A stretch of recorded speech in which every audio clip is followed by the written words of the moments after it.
Test tayo ng unit KJW CZ Shadow 2 color black with magwell.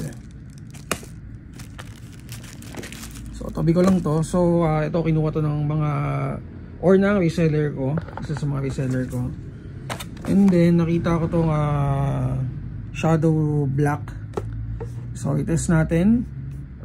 Wala pa kasi tayong video nito. May video tayo pero hindi natin siya tinest.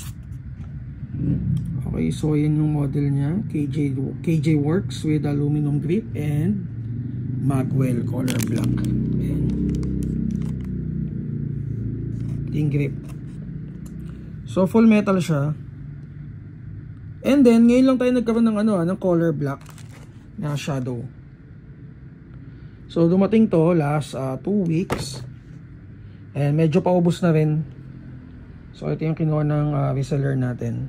So guys, if gusto nyo mag-reseller, mag-PM kayo sa page natin or sa account ko, Maverick Beltran, for details. Okay, so ito tetest natin. So license siya ni EASG. Ayan, si EASG.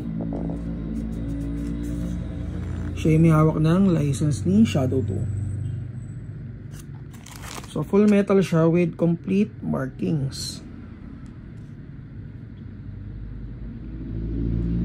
Ayan ang trigger niya. So may hammer pad protection na rin. And then ambi tong niya, safety niya. So non-threaded yung OB. Ayan, made in Taiwan. So naka fiber optic sights yung front sights. Okay, so tetest natin guys.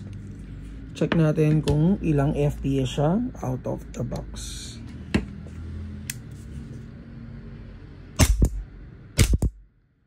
$328,